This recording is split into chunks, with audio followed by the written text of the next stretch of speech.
Hello everyone, welcome to Vedanta. कैसे हैं आप सभी लोग। मैं doctor Bharat Kumar Rajak specially EPFO के लिए मैं सीरीज लेकर आया हूं आप लोगों के लिए। और इस ईपीएफओ जो एम्प्लॉय प्रोविडेंट फंड ऑर्गेनाइजेशन है, इसके एग्जाम्स की हम बातें करेंगे। तो अगर इसके एग्जाम्स की हम बातें करें तो इसके एग्जाम का सिलेबस आप सभी लोगों को पता है कि ईपीएफओ में क्या क्या आता है। तो जनरली सबसे पहले यहां पर जनरल स्टडीज के पोर्शन के क्वेश्चंस पूछे जाते हैं। अगर हम जीएस की बात करें तो जीएस में अगर हम जीएस की बात करते हैं तो जीएस में हिस्ट्री सबसे ज्यादा पूछी जाती है। हिस्ट्री के क्वेश्चंस आते हैं। हिस्ट्री के बाद जब हम बात करते हैं तो Indian polity and economy, history के बाद इंडियन पॉलिटी एंड इकोनॉमी के क्वेश्चंस पूछे जाते हैं ईपीएफओ में। और इससे पहले जब ईपीएफओ का पेपर हुआ, और ईपीएफओ जो है वो एक प्रकार का क्या एक तरीके से बिल्कुल क्या पूरा का पूरा गजेस्टेड जॉब है दोस्तों। और आप लोगों के लिए एक वंडरफुल मौका है। मैं लास्ट मोमेंट पे ये सीरीज स्टार्ट की है मैंने, जिससे आप लोग अपना क्विक रिवीजन कर सकें और इसको अच्छी तरह समझ सकें। इसके अलावा industrial relation and labour laws के क्वेश्चंस आते हैं। इसके बाद हम बात करें तो social security in India, social security in India से क्वेश्चंस आते हैं और बहुत सारे सवाल पूछे जाते हैं। तो दोस्तों ये जो मेजर पोर्शंस हैं, इंडस्ट्रियल रिलेशन, लेबर लॉस और सोशल सिक्योरिटी इन इंडिया, ये जो चीजें हैं ये आप लोगों को कम पढ़ने को मिलती हैं। और एक बहुत बड़ा पोर्शन है that is called general accounting principle, right. तो मैं आप लोगों को यहां पर सारी की सारी चीजें कराऊंगा और वो भी सारी की सारी सीरीज हमारे यूट्यूब पर आपको मिलेगी। वेदांता की यूट्यूब चैनल को ज्यादा से ज्यादा सब्सक्राइब करिए। इसके अलावा दोस्तों कंपनीज एक्ट के बारे में पूछते हैं जो 2013 में था, फिर 15 में, फिर 17 में अमेंड हुआ। कंप्यूटर के क्वेश्चंस भी आते हैं, कंप्यूटर एप्लीकेशन के बहुत सारे क्वेश्चंस इसमें पूछे जाते हैं।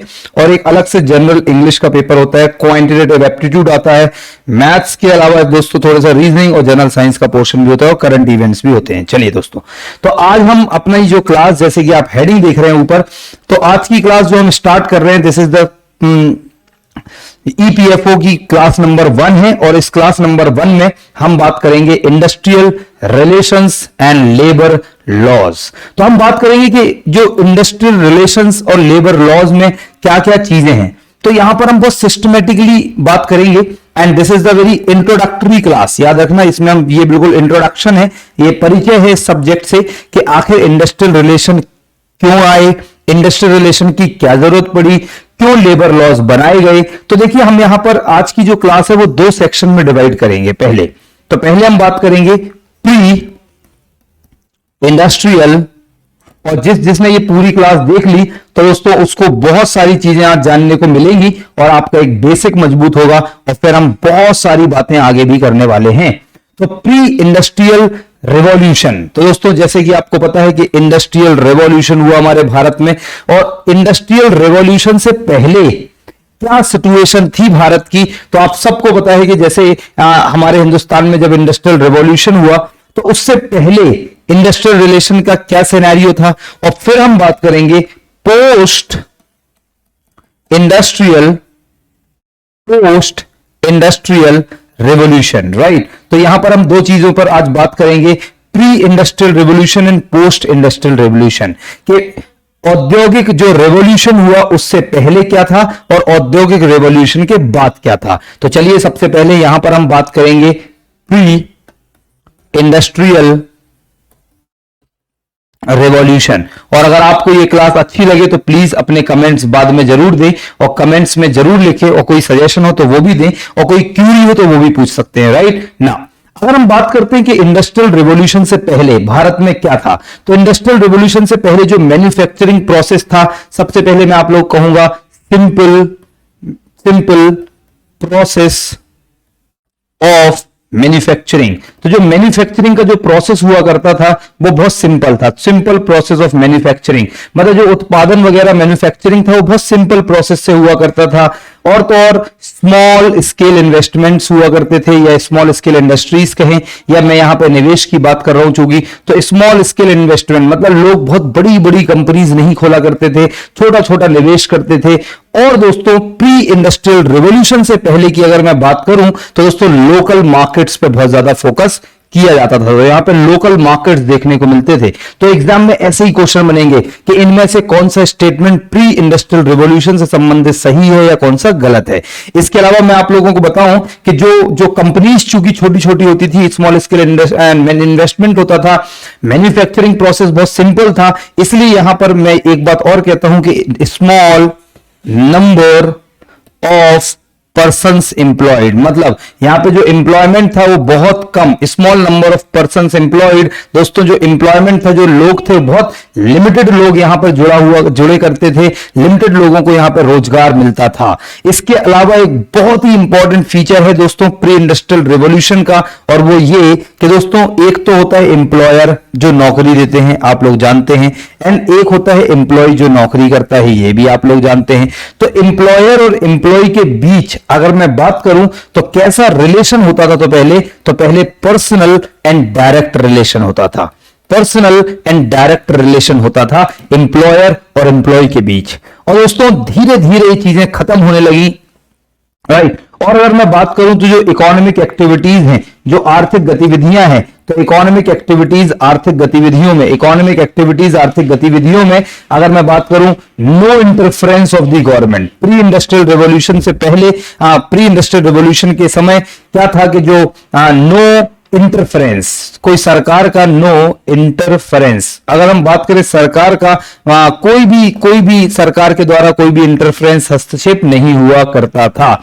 तो ये रहे दोस्तों main and salient features, these are the salient features for salient features. ये क्या है, ये वो मेन विशेषताएं हैं जो हम कहते हैं कि प्री इंडस्ट्रियल रिवॉल्यूशन के समय था। एक बार और देख लेते हैं कि जो प्रोसेस था मैन्युफैक्चरिंग का, बहुत सिंपल था, स्मॉल स्केल इन्वेस्टमेंट हुआ करता था, लोकल मार्केट्स हुआ करते थे। लोकल मार्केट्स आप समझते हैं, बहुत छोटे छोटे मार्केट्स होते थे। Small number of persons employed, बहुत कम लोगों को रोजगार मिलता था, और एम्प्लॉयर और एम्प्लॉय के बीच एक पर्सनल और डायरेक्ट रिलेशन हुआ करता था। The employ can discuss the issues, the problems with the employer directly.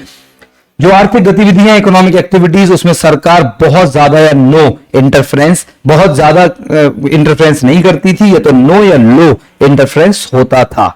अगर मैं यहीं पर बात करूं कि प्री इंडस्ट्रियल रिवॉल्यूशन में जो इंडस्ट्रियल रिलेशंस थे वो कैसे थे, प्री इंडस्ट्रियल रिवॉल्यूशन में जो इंडस्ट्रियल रिलेशंस थे, औद्योगिक संबंध थे, वो कैसे थे। इंडस्ट्रियल रिलेशंस की जब हम भी बात करें तो इंडस्ट्रियल रिलेशंस में हम बात करते हैं किसके बीच, एम्प्लॉयर, जैसे कि मैंने थोड़ी देर पहले बताया, एंड एम्प्लॉय के बीच। यहां पर हम बात करते हैं एम्प्लॉयर एंड एम्प्लॉय के बीच कैसे रिलेशन है।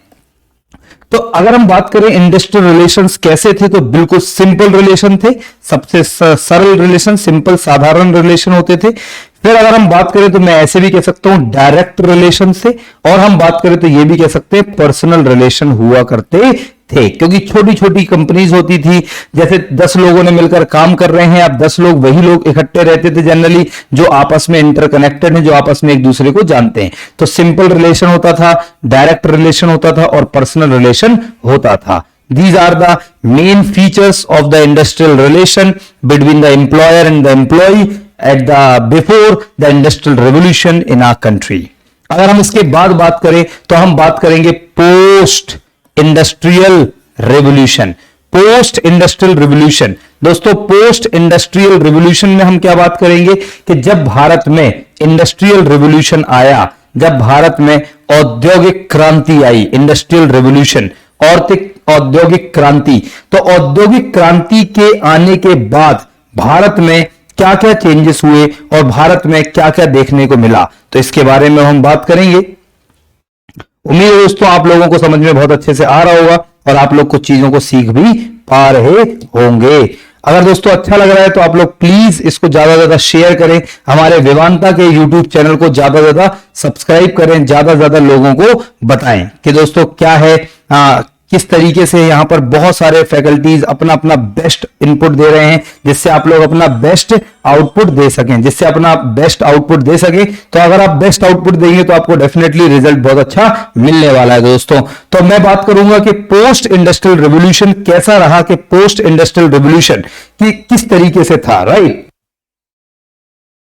रेवोल्यूशन की अगर हम लोग बात करते हैं तो पोस्ट इंडस्ट्रियल रेवोल्यूशन में सबसे पहले मैं यह बताना चाहूंगा आप लोगों को कि जो बिजनेस का साइज था, सबसे पहली बात, जो बिजनेस का साइज था, बिजनेस का साइज वो इंक्रीज होने लगा।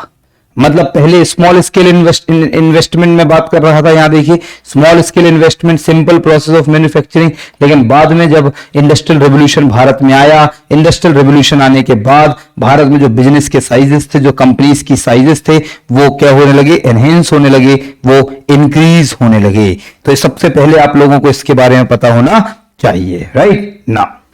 अगर हम इसके बाद बात करें कि और क्या क्या चीजें देखने को मिली आप लोगों को और क्या क्या चीजें हुआ करती थी पोस्ट इंडस्ट्रियल रिवोल्यूशन में, तो दोस्तों यहां पर जो ह्यूमन रिसोर्सेस हैं, मानव संसाधन, ह्यूमन रिसोर्सेस का मतलब जैसे आप लोग सरकारी एग्जाम ईपीएफओ के लिए तैयारी कर रहे हैं और आप जब सरकार के साथ काम करेंगे तो आप लोग ह्यूमन रिसोर्सेस होंगे, सरकार के मानव संसाधन। तो जो ह्यूमन रिसोर्सेस हैं और जो फाइनेंस है, और ह्यूमन रिसोर्सेस के साथ जो फाइनेंस है, वित्त है, ह्यूमन रिसोर्सेस एंड जो फाइनेंस है, इन दोनों की ज्यादा नीड पड़ने लगी। तो मैं यहां पे लिख देता हूं बिल्कुल सरल भाषा में, मोर नीड। तो अगर इसको डिफाइन करूं तो more need of human resources and finance की at the time of after industrial revolution in our country, right now. इससे पहले जैसे मैंने कहा कि क्लोज और वेरी पर्सनल रिलेशन होते थे एम्प्लॉयर और एम्प्लॉय के बीच। अब यहां पर देखने को मिला कि देयर स्टार्टेड अ सेपरेशन। क्या देखने को मिला दोस्तों? सेपरेशन किसके बीच में? Between, separation between the ownership and management. दोस्तों ओनरशिप एंड मैनेजमेंट के बीच दोस्तों एक सेपरेशन देखने को मिला कि जो एम्प्लॉयर था वो अलग होने लगे और एम्प्लॉय के बीच अलग, मतलब इनडायरेक्ट और इम्पर्सनल रिलेशन डेवलप होने लगे, राइट। और दोस्तों जो एम्प्लॉयर थे और एम्प्लॉय था उनका जो रिलेशन है, अगर हम ओनरशिप और मैनेजमेंट की बात करें तो इसको मैं ऐसे कह सकता हूं कि एम्प्लॉयर, इसको मैं कह सकता हूं एम्प्लॉयर और इसको मैं कह सकता हूं एम्प्लॉय। तो एम्प्लॉयर और एम्प्लॉय के बीच अब क्या होने लगा? एम्प्लॉयर और एम्प्लॉय के बीच, तो अगर मैं इन दोनों के बीच रिलेशन की बात करूं तो एम्प्लॉयर और एम्प्लॉय के बीच एग्रेसिव रिलेशन होने लगे और they became aggressive towards each other. क्योंकि दोस्तों यहां पर अब जो एम्प्लॉयर था उसका मेन उद्देश्य हुआ करता था कि वो अपनी कंपनी के लिए ज्यादा ग्रोथ करे, ज्यादा प्रॉफिट कमाए, लेकिन जो एम्प्लॉय था उसका उद्देश्य था कि उसे ज्यादा वहां पे पैसा अर्न कर सके, ज्यादा वो वहां पे स्टेबिलिटी रहे। तो एम्प्लॉयर और एम्प्लॉय के बीच एग्रेसिव रिलेशन डेवलप होने लगे। तो अगर मैं पोस्ट इंडस्ट्रियल रेवोल्यूशन की बात करूं, सरल शब्दों में बात करूं, जैसे कि मैंने यहां पर अभी आप लोगों से कहा कि सिंपल रिलेशन था, डायरेक्ट था और पर्सनल रिलेशन था। इसी को अगर मैं पोस्ट इंडस्ट्रियल रेवोल्यूशन में जब बात करता हूं तो यहां पर रिलेशन सिंपल की जगह कॉम्प्लेक्स होने लगे। तो दोस्तों ये याद रखना, ये एग्जाम में पूछा जा सकता है। दूसरी बात, यहां पर रिलेशन इनडायरेक्ट होने लगे एम्प्लॉयर और एम्प्लॉय के बीच, इनडायरेक्ट रिलेशन देखने को मिले। और दोस्तों पर्सनल की जगह लोग इम्पर्सनल होने लगे और अब एक दूसरे से सिर्फ अपने स्वार्थ हेतु मुलाकात करते थे, स्वार्थ हेतु मिलते थे। दोस्तों ये तो रही बात कि एम्प्लॉयर और एम्प्लॉय के बीच क्या रिलेशन था और एम्प्लॉयर और एम्प्लॉय कैसे संबंधित थे। तो हमने अभी इस वीडियो में बात करी industrial relations and labour laws में, सबसे पहले कि इंट्रोडक्शन में कि पोस्ट इंडस्ट्रियल रेवोल्यूशन और प्री और पोस्ट इंडस्ट्रियल रेवोल्यूशन। तो प्री इंडस्ट्रियल रेवोल्यूशन में हमने देखा simple process of manufacturing, small scale investment, local markets, small number of employed, और दोस्तों एम्प्लॉयर और एम्प्लॉय के बीच एक पर्सनल और डायरेक्ट रिलेशन हुआ करता था और गवर्नमेंट ज्यादा इंटरफेरेंस नहीं करती थी। सिंपल था रिलेशन एम्प्लॉयर और एम्प्लॉय के बीच, डायरेक्ट था और पर्सनल रिलेशन था। लेकिन जस्ट इसका उल्टा देखने को मिला कि अब पोस्ट इंडस्ट्रियल रेवोल्यूशन में बिजनेस के साइजेस बढ़ने लगे, ह्यूमन रिसोर्सेज और फाइनेंस की ज्यादा जरूरत पड़ने लगी, सेपरेशन होने लगा ओनरशिप और मैनेजमेंट में, एम्प्लॉयर और एम्प्लॉय के बीच एग्रेसिव रिलेशन डेवलप होने लगे। एंड दोस्तों हम कहते हैं कि कॉम्प्लेक्स था इंडस्ट्रियल रिलेशन और दोस्तों इनडायरेक्ट था और इम्पर्सनल था। अगली क्लास में हम बात करेंगे कि व्हाट इज इंडस्ट्रियल रिलेशन, क्यों जरूरत पड़ी, क्या जरूरत पड़ी। तो इस वीडियो के बाद आप अगले वीडियो पे आइए और उस वीडियो को कंप्लीट देखिए। और उम्मीद है दोस्तों कि मेरे डॉक्टर भरत कुमार रजक के द्वारा दी गई जानकारी और वेदांता के इस प्लेटफॉर्म पर आप लोग बहुत ज्यादा नॉलेज को गेन कर रहे हैं और बहुत अपने मंजिल की ओर बढ़ रहे हैं। इसलिए हमारी टैगलाइन है शून्य से शिखर तक। तो मिलते हैं दोस्तों अपने अगले वीडियोस में। Have a nice and wonderful time. God bless you.